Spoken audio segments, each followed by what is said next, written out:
Okay guys, so this is class 2 of most important questions for your board exams.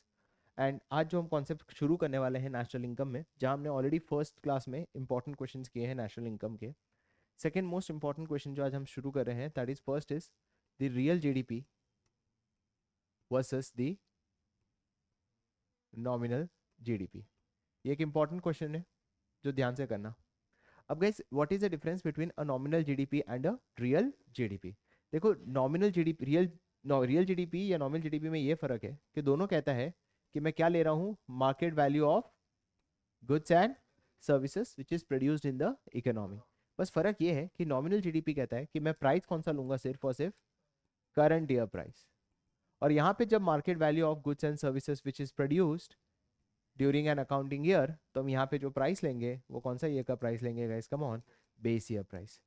कहने का मतलब ये है कि जब नॉमिनल जीडीपी हम कैलकुलेट करते हैं, it is P1 into Q1, मतलब current year price multiplied by current year quantity.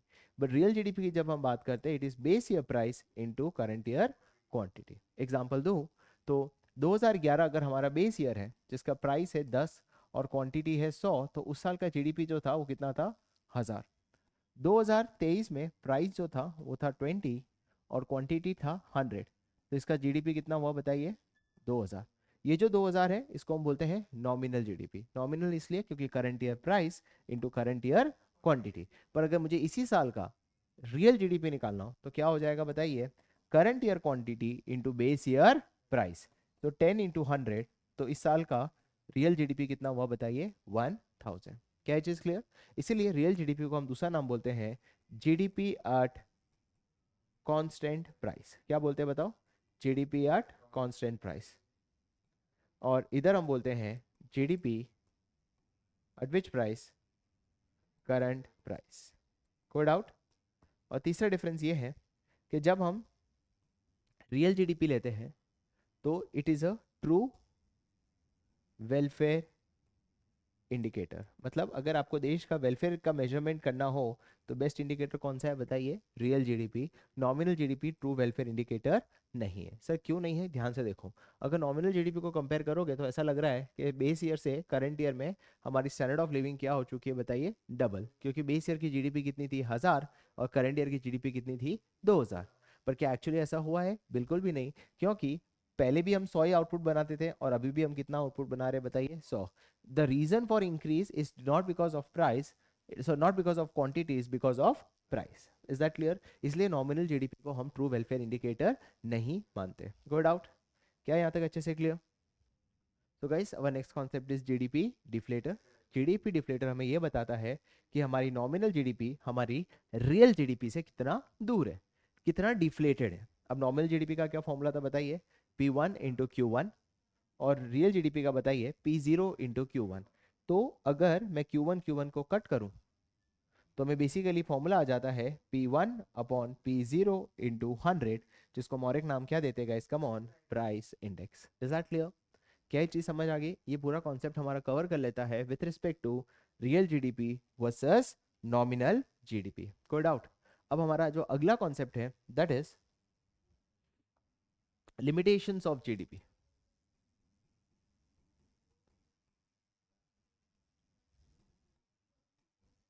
क्या है अगला कॉन्सेप्ट बताइए? Limitations of GDP. अब ये कॉन्सेप्ट ये कहना चाहता है कि what are the limitations of GDP, right? ये अगेन इंपॉर्टेंट क्वेश्चन है तुम्हारे थियोरेटिकल पार्ट का। पहला लिमिटेशंस अगर जिसको याद हो, it is distribution of income. कौन सा बताइए? Distribution of income. Okay guys, तो अब हम कर रहे हैं लिमिटेशंस। तो पहला लिमिटेशंस क्या था? मैंने ऑलरेडी बता दिया था, डिस्ट्रीब्यूशन ऑफ इनकम। देखो, जीडीपी आपको ये बताता है कि अगर जीडीपी बढ़ रही है तो लोगों की स्टैंडर्ड ऑफ लिविंग बढ़ रहा है। बट क्या ये इनइक्वालिटी को कंसीडर करता है? The answer is no.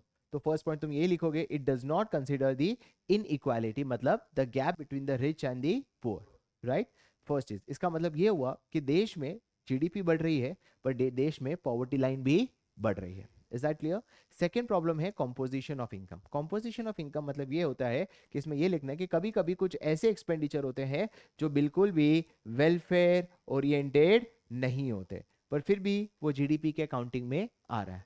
क्योंकि जीडीपी का मतलब ही होता है कि जीडीपी बढ़ना मतलब वेलफेयर बढ़ना. So there are few expenditure which are not welfare oriented but still part of GDP. इसका एग्जांपल याद रख लेना, कौन सा है? Expenditure on defence. तीसरा है, बताइए बार्टर सिस्टम. बार्टर सिस्टम मतलब ये हुआ कि जब कोई दो ऐसे इवेंट्स होते हैं जिसके अंदर मनी फ्लो नहीं है, सिर्फ एक दूसरे के साथ कौन सा फ्लो है? बताइए, रियल फ्लो. उस सिस्टम को हम बोलते हैं बार्टर सिस्टम. और बार्टर सिस्टम को मेजर करना काफी मुश्किल है, तो वो हमारे जीडीपी कैलकुलेशन में नहीं आता. लास्ट सबसे इंपॉर्टेंट है विच इज एक्सटर्नैलिटीज. एक्सटर्नैलिटीज का मतलब ये होता है कि या तो आपका वेलफेयर इंक्रीज हो रहा है या तो आपका वेलफेयर क्या हो रहा है? बताइए, डिक्रीज. बट ना उसके लिए आपने कोई प्राइस पे की है, ना ही उसके लिए आपने कोई पेनल्टी पे की है. मतलब change in your welfare without paying any price और पेनल्टी, इसको बोलते हैं externalities. Change in your welfare. For example externalities दो टाइप की होती है, एक होती है पॉजिटिव और एक होती है नेगेटिव. पॉजिटिव मतलब मेरा वेलफेयर तो बढ़ा बट मैंने उसके लिए कोई प्राइस पे नहीं किया. फॉर एग्जाम्पल मेरे सामने ही एक गार्डन बनाया है, राइट. अब गार्डन से मुझे फ्रेश हवा आ रही है, उससे मेरा वेलफेयर तो बढ़ रहा है बट मैंने उसके लिए कोई प्राइस पे नहीं किया. और पेनल्टी का मतलब ये हुआ, नेगेटिव मतलब क्या, कि मेरा वेलफेयर कम हो रहा है बट उसके लिए मैंने कोई पेनल्टी पे नहीं किया. फॉर एग्जाम्पल मेरे घर के सामने फैक्ट्री खुली है, तो फैक्ट्री से जो पोल्यूशन है उससे मेरा वेलफेयर क्या हो रहा है? कम.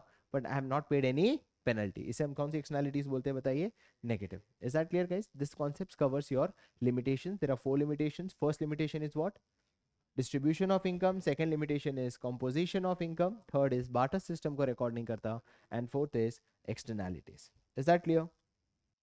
ओके गाइस, सो नाउ हम जो कर रहे हैं that is our conversions, right. That is most important for our numericals. तो याद करते हैं, ग्रॉस से नेट जाना हो तो क्या करते थे? बताइए, माइनस डेप्रिसिएशन. और नेट से ग्रॉस जाते थे तो प्लस डेप्रिसिएशन. अच्छा, एक चीज ध्यान रखना, डेप्रिसिएशन को हम और एक नाम क्या बोलते हैं guys? Come on, consumption of fix capital. क्या बोलते हैं? Consumption of fix capital. Is that clear? दूसरा चीज है, डोमेस्टिक से नेशनल जाना हो तो प्लस क्या करते थे? बताइए, net factor income from abroad. और नेशनल से डोमेस्टिक जाना हो तो माइनस करते थे net factor income from abroad. Is that clear? और लास्ट था, फैक्टर कॉस्ट से मार्केट प्राइस जाना हो तो प्लस नेट इनडायरेक्ट टैक्स या minus net indirect tax.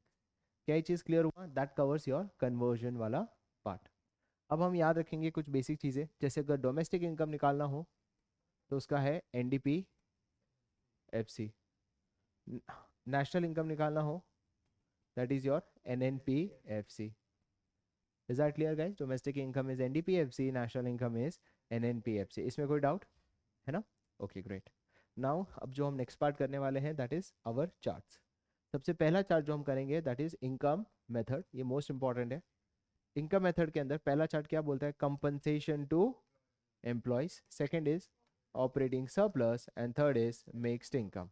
Compensation to employees मैंने लास्ट पहले भी बताया, जो भी चीज़ें एम्प्लॉयर एम्प्लॉय को देता है सब कुछ आता है. तो इसके अंदर सैलरी भी आएगा, बोनस भी आएगा, वेजेस सैलरी जो भी है, कमीशन भी आता है, सब कुछ आता है. रेंट फ्री अकोमोडेशंस भी आएगा, सब कुछ आएगा. बस याद रखना कि सोशल कंट्रीब्यूशन हम खाली किसका लेंगे? एम्प्लॉयर. मतलब एम्प्लॉय का हम नहीं लेते, सिर्फ कौन सा लेते हैं? बताइए, एम्प्लॉयर. क्या चीज क्लियर? अब ऑपरेटिंग सरप्लस के अंदर याद रखना आरआईपी. आरआईपी मतलब रेस्ट इन पीस, या जिसको हम बोलते हैं रेंट या रॉयल्टी. आई मतलब इंटरेस्ट और पी मतलब प्रॉफिट. इन केस क्वेश्चन में प्रॉफिट नहीं दिया हो तो कॉर्पोरेट टैक्स, अनडिस्ट्रीब्यूटेड प्रॉफिट और डिविडेंड. क्या चीज क्लियर? और क्वेश्चन में मिक्स्ड इनकम डायरेक्टली दिया होगा. जब हम इन तीनों को ऐड करते हैं, कौन सी तीनों को? बताइए, compensation, operating surplus and mixed income. तो इससे जो आंसर आता है उसी को हम कहते हैं एनडीपीएफसी, जिसका दूसरा नाम क्या है guys? Come on, domestic income. NNPFC को हम क्या बोलते हैं? National income. और इसको हम क्या बोलते हैं guys? Come on, domestic income. Is that clear? ये कवर करता है हमारे इनकम मेथड के चार्ट्स को. अब हम इनकम मेथड के रिलेटेड 2 या 3 वेराइटी ऑफ क्वेश्चंस कवर करते हैं. Is that clear? So guys, this is the first variety of question of national income. ठीक है, इस क्वेश्चन में हमें क्या निकालना है बताओ? Domestic income. हम डोमेस्टिक इनकम को दूसरा नाम क्या बोल सकते हैं गाइस? Come on, NDPFC. ठीक है, हमें इस एनडीपीएफसी निकालना है. इस क्वेश्चन में हम आराम से निकाल सकते हैं. इस क्वेश्चन में कैसे निकालेंगे बताओ? सबसे पहली चीज जो इन्फॉर्मेशन आपको दी गई है वो है दी गई है कंपनसेशन टू एम्प्लॉयज, है ना. कंपनसेशन टू एम्प्लॉयज कितनी दी गई बताइए? 2000। याद है ना इनकम मेथड का चार्ट? सबसे पहला कौन सा बनाएंगे बताइए? C2E, दूसरा ऑपरेटिंग सरप्लस, तीसरा मिक्स्ड इनकम। ऑपरेटिंग सरप्लस के अंदर रेंट, इंटरेस्ट और इससे जो आंसर आता था इसको हम बोलते थे NDPFC, है ना। तो सबसे पहली चीज़ जो आप क्वेश्चन में दी गई है वो है कंपनसेशन टू एम्प्लॉयज़। कितनी दी गई है बताइए? 2000। तो आपका कंपनसेशन टू एम्प्लॉयज़ कितना हो जाता है? 2000। कोई डाउट नहीं, राइट। सेकेंड है रेंट और इंटरेस्ट। रेंट और इंटरेस्ट कितना दिया है दोनों मिला के? 800। और अगर प्रॉफिट नहीं दिया हो तो क्या यूज़ करोगे बताइए प्रॉफिट निकालने के लिए? कॉर्पोरेट टैक्स, अनडिस्ट्रीब्यूटेड प्रॉफिट और डिविडेंड। तो क्या क्वेश्चन में कॉर्पोरेट टैक्स दिया हुआ है? हाँ, ये रहा 460। अनडिस्ट्रीब्यूटेड प्रॉफिट कितना दिया हुआ है बताइए? 300। और डिविडेंड दिया हुआ है आपको 940।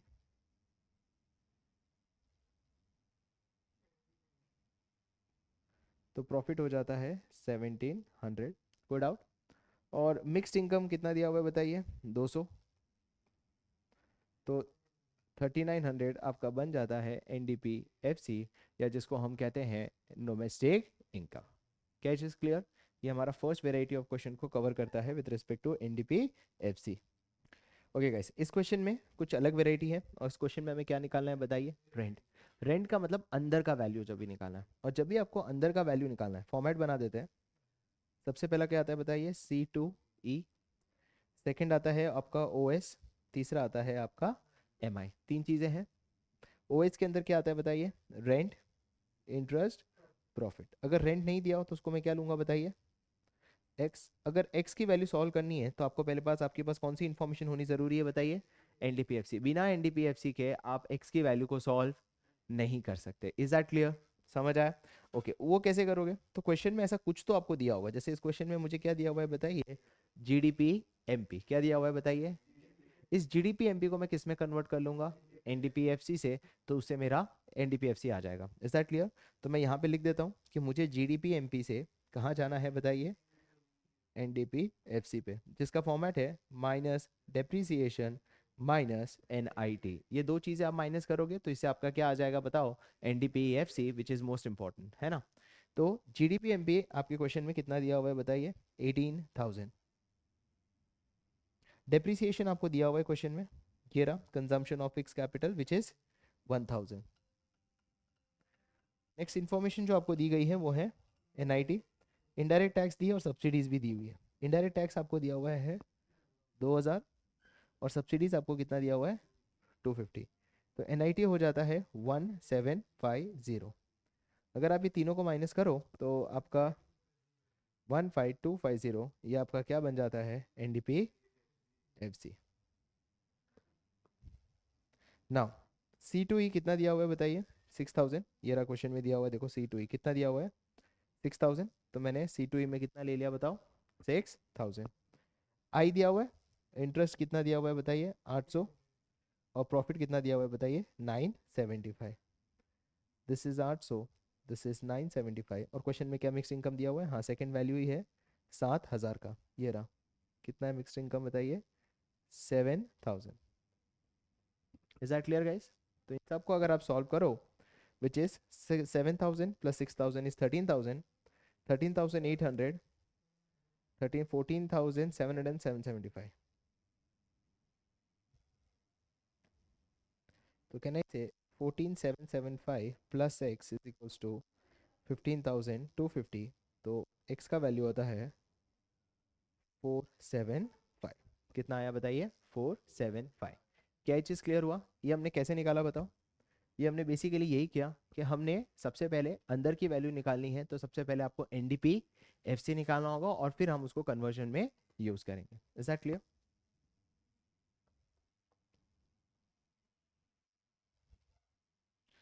ये सेम क्वेश्चन है जिस क्वेश्चन में हमें क्या निकालना है बताइए? Interest. Please solve it. Okay guys, इस क्वेश्चन में अगर आपको इंटरेस्ट कैलकुलेट करना है तो बहुत सिंपल है। सबसे पहली बात तो आपको इनकम मेथड का आता है C2E OS MI, जिसके अंदर RIP, राइट। इससे जो आंसर आता है इसको हम बोलते हैं NDPFC। बिना NDPFC आप इस क्वेश्चन को सॉल्व नहीं कर सकते। आप आपके सामने क्वेश्चन में दिया हुआ है GDP MP, जो कि कितना दिया हुआ है बताओ?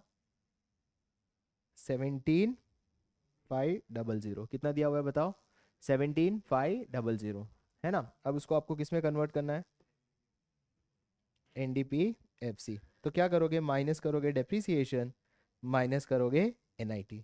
डेप्रीसिएशन कितना दिया हुआ बताओ, 700, और NIT कितना दिया हुआ है, 800। सर कैसे निकाला NIT 800, that is indirect tax minus subsidies. तो इसे जो आंसर आया है 16,000, ये हो जाता है आपका NDPFC। अब क्वेश्चन में कंपनसेशन टू एम्प्लॉयज आपको डायरेक्टली दिया हुआ है 9,300, रेंट आपको दिया हुआ है 800, प्रॉफिट आपको दिया हुआ है 1100, और मिक्स्ड इनकम आपको दिया हुआ है 3,500। इक्वेट कर लो, 9,300 प्लस 1100 प्लस 800 प्लस 3,500 कितना आया, 14,700 plus x is equals to 16,000। तो x का वैल्यू आया 1,300। क्लियर। इसी के साथ हमने इनकम मेथड की जो वेराइटी होती है वो कवर कर ली। नेक्स्ट क्लास हम करेंगे expenditure and value added method.